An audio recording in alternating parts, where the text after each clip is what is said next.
Hi everyone, today we are solving Leetcode problem 2951, find the peaks, and we're doing this in Swift. So let's get into it. So the issue here is that we're given an array called mountain and we want to find the peaks, and a peak is considered when an element is greater than the elements next to it. So in example 2, we can see that we're given this array 1, 4, 3. We can see that 4 is greater than 1 and 3. So that is a peak, and we return its index in an array. We also see that 8 is a peak because 8 is greater than 3 and 5. So return index 1 and 3. Now for example 1, we see that there is no peak, so we return an empty array. There is no peak because if we look at one of the elements, it's not greater than its adjacent elements. It's good practice to write out your approach and your steps and what you're thinking of how to solve this problem. So to solve this problem, we would need to loop through mountain array. Then we need to compare adjacent values to find the peak. If there is a peak, append the index to output array. If there is no peak, return an empty array. That's my thought process. Let's try to code this. So we're going to loop through the array, and I'm going to use the index, so I'm going to call I in, and usually we start from 0 up to the array.count so that we reach the entirety of the array, but in this case we do not consider the first and last elements in the array because they're not a peak.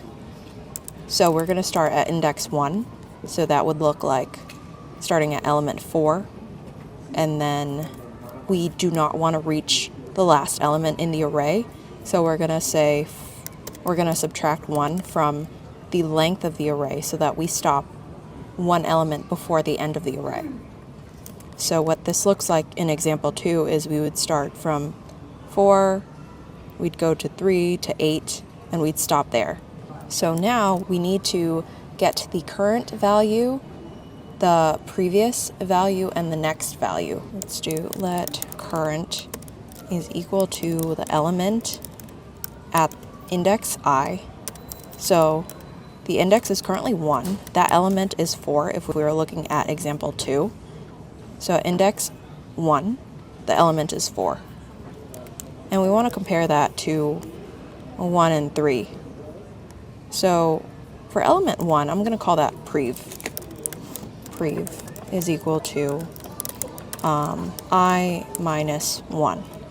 And this is just the index. We want to get the element at that index. So we wrap it in mountain, and then we want to get 3, which is the next value next to 4.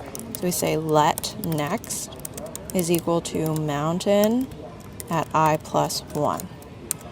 So that is, previous is 1, index 0, the element is 1, and next is index 2, element of 3.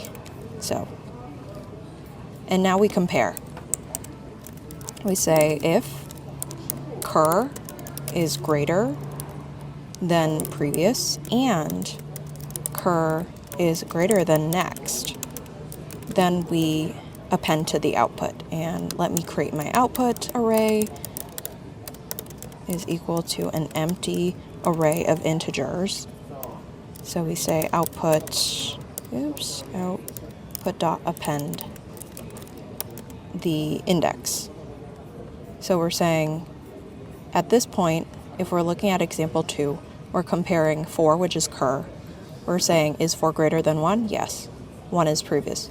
Is 4 greater than 3? 3 is next. Yes, it is. So now we append. If not, we don't have to append anything, and the for loop just moves forward.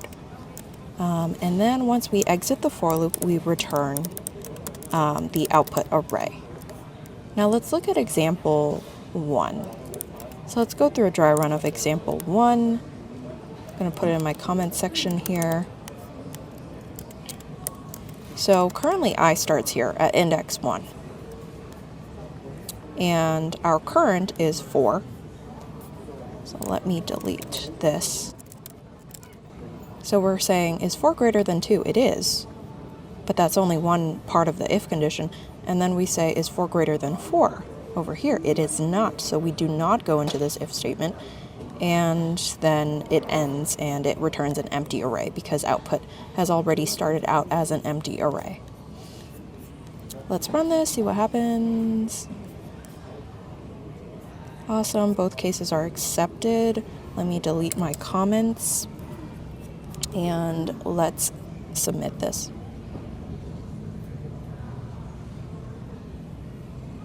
Perfect. Beats 100%. Yay! And that is how you solve Find the Peaks.